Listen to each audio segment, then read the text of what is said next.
Hi everybody. I'm just coming through. I am coming through. I'm at work, but I'm here early because I got to do a double. So I'm just camped out in the back, right? So I just wanted to come on right quick and talk about a couple of things. So sometimes it's hard for me to figure out what cases to do. I'd like to do the ones that are complicated and that are challenging and that call to me. I don't always like to do like these really popular cases because a lot of times there's a lot of people trying to access these folks and their energy, and it could be just like exhausting for them. And so I try to respect that piece of the situation. So I'm not always going to jump up and do like these high profile ones. If I do, it'll be like sometime down the line when a lot of the interest is faded. But I do get, I, so I explained this before in another video. It might be the Facebook group video, but I get spirits coming to me all the time, okay? They just don't tell me their name, but they'll tell me their situation and I might get a location. For instance, like 2 weeks ago, I believe this is Ohio, but Ohio is next door to Indiana. So, and I feel like it's northern Ohio. There is a man between the ages of 45 and 55, black male, who is missing. He's in the water because his vehicle went off a bridge. He's missing. Nobody knows that though. He showed me himself in the water, submerged in the water. Now, he was on his way to work, but I think it was raining or the roads were slippery, but I don't think it was weather conditions that caused this accident. I feel like it was mechanical, like something happened in his steering wheel. It was a mechanical issue that caused him to lose control of the vehicle, and he went off the side of the bridge because the steering wheel locked or something on him, and he was on his way to work. And this is somebody I feel like that works a lot, probably has like 2 jobs, so he's busy, like he's always working. And I feel like his favorite colors were blue. He was driving an SUV that may have been a custom color blue. But blue is significant with this person. Black male, tall, on the lanky side. Well, tall, let's see, probably between like 5'9" and 6'1", on the skinny side. He did not give me his name. Again, he gave me the scenario and he gave me the location. So this happens a lot. I have spirits that come to me that will not tell me their name. And I tell them all the time, I need to be able to validate who you are. I need to put a name to who you are so that I can properly present your situation. But that doesn't matter. Like, they just don't tell me. So either they don't remember their name, or it's not important to them, or they forget to tell me. I don't know. But what comes through is the scenario, the manner and how they transitioned, and the location. So the case that I did with the sheriff and Trump, that's another young boy. But he told me he went to 2 other psychics, one in Chicago and one somewhere else. And he's been trying to get people to talk about his case. And I believe him. I believe that he's probably reached out to other people to try to get help. But so when he came to me, it took me like maybe like a year or so to do his case on my other channel because I was like looking all over. I was trying to research and find out who this person was. And I did get some things I was able to validate, but I couldn't get a name. So I was looking in the databases, for what name I thought, and I trialed several different names, several different years. I did everything I could. And let me tell you, that's so exhausting. So exhausting. And I don't know why. Sometimes I get a name, and sometimes I don't. I did get a name of a female that was involved in a class action lawsuit against Google. Well, I think she and some of these other people are missing that were in this lawsuit, and her name was Richard was the last name. and I think it was Naisha Richards. And I feel like she is she has an immigrant background. And so I went on Instagram and I looked for I Googled the name and I got a couple Instagram accounts with no pictures of her at all. And no way to contact her further. So no emails, no nothing, which I found was strange. But I feel like if someone conspired to harm her, then that information wouldn't be like, how would you find relatives or anybody?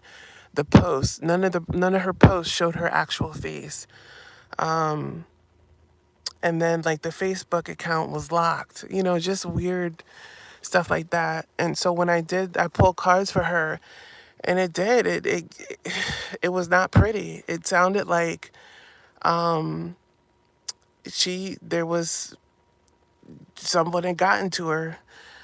You're dealing with these corporations, and it was a class action lawsuit. That was what I was able to find. So when I Googled her name, I saw that she was in this lawsuit with several other people against Google.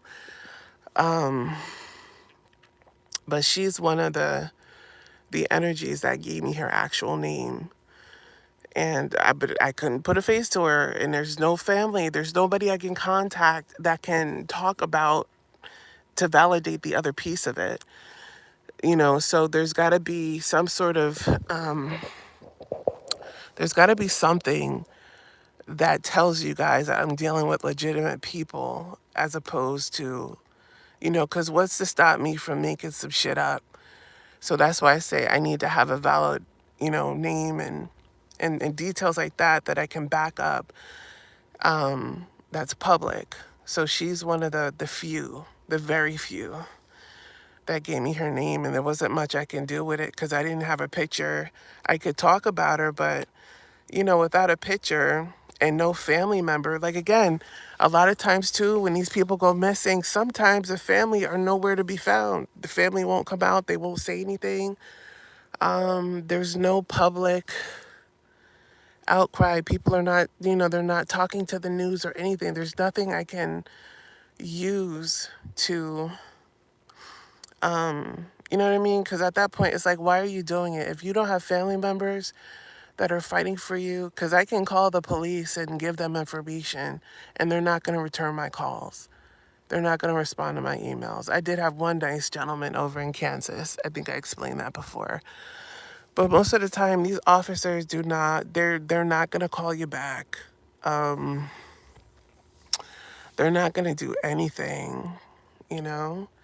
So it's really important that if you have somebody that's missing, that you have some sort of like online presence to let people know that, yeah, this is my relative, and, we're here, we're fighting for her. We want to, because other than that, a lot of times the details will get swept under the rug.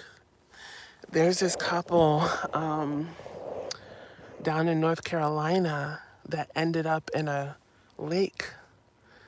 And I found out about them by accident. So I read the article. I think her name was Keisha. I read and this other guy. So I read the article and I called the local police and I said, I left a message. I did this last year and I did it again like 3 or 4 weeks ago. And I said, can you give me, I'm just calling as an independent journalist, and I'm trying to get like the cause of death on the couple that was found in the lake. And of course, nothing, not a return call or anything. But I already did cards on it. And it wasn't good. And it almost sounded like I was being warned to stay away from it, because I got that fear the police card and that sort of thing. And it looked to me like they were murdered, you know. But the guy was, what is his name, Brian or something. The guy was talking more so about how he was trying to make more money for his family, and he was trying to like, do better by his family. So he was more explaining the romantic and family driven end of it, not exactly what it was that got them in that lake. But the female, Keisha, was, talking about, there were police involved and cover up and all this type of stuff, right? So, but like I said, I found out about that case on accident or by accident when I was doing somebody else's case. Um, so yeah, I mean, that's kind of like the thing. That's why you don't see me doing like these sensationalized cases all the time unless I get something like when Sebastian's mother did that interview, there were things that came to me immediately. When the little boy up in Nova Scotia, not the not the siblings, the other little boy, I did Dylan. When his mother was on TV doing an interview, there were things that came to me, so I did I did the reading. But I get a lot of people that come to me that just won't tell me their name, but they'll tell me everything that happened. Like there was a girl a couple years ago that came to me. I think she was from Illinois, somewhere around it's a city that starts with a D. And she showed me she was supposed to be in Georgia, in Atlanta, but she showed me that she was going through like driving through New Orleans with some people. The car stopped and she hauled ass and ran through this field running for her life. So it looked like to me that somebody tried to traffic her or they were trafficking her. And when she's running, I mean, I'm feeling every aspect of what she's feeling, the fear, the sweat, the shortness of breath. She's running for her life. And then I see this guy running after her. She's a mixed girl. She's mixed. She's like 5'6", curly brown hair with blonde highlights, young girl in her 20s, early 20s. And I think her name started with a K, like a Kiera or something, from a city in Illinois. And I looked it up. I looked up any missing persons. But if you're moving to another city and you don't talk to your family all the time, they may not know that you're missing to file a missing persons report. So she could have just been in an in-between period when she was taken and nobody knew that she was missing. And that could be why there's no missing persons report. But that's the first thing I look for. I look for something to validate who they are. If I don't get a name, I seem to always get a location. I'll go to that location. I'll look for missing persons reports or anything like that. Look for pictures, see if this person resembles a person I see. And there was nothing. But she was running through that field and she was running for her, and I felt everything. I felt every single thing. I saw the guy that was chasing her, and it was absolutely terrible. And that's all I got from her. I tried to connect with her energy again, and I couldn't. So I do get people that come to me that just don't give me their names. But another thing I wanted to go into was the other night I made a video posing a question to the parents of Challistia Colelay. And I spoke about the issue that I have with why they reported her, why it took them 10 days to report her missing. The other piece that I wanted to bring up that I forgot to bring up was that they said that the police told them that they made an arrest. And whoever it was that they arrested was somebody that was not related to the family or related to her.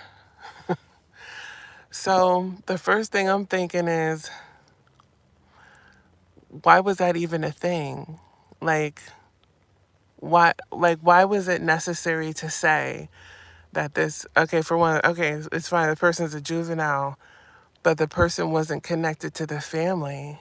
Where would that have even come from? Where would that have even come from? Is it coming from my reading, stating that she told me that her family did this to her? So then you guys come out and you say, well, the police said that they made an arrest. It's a juvenile, and this person is not connected to the family or not related to the family. Okay, that's interesting. So then the cops say, we didn't arrest anybody. But here's the thing with that. Because just like with this recent case with the girl that's on the cruise ship, they were looking at her stepbrother, and the feds did not officially say that. That was just in a charging document, right? Or whatever it was, whatever document it was. So they didn't officially come out and say that. The family was saying that. So is it possible that the family did tell, or the police did tell the family that they made an arrest? I don't know. Yeah, it's possible. And I would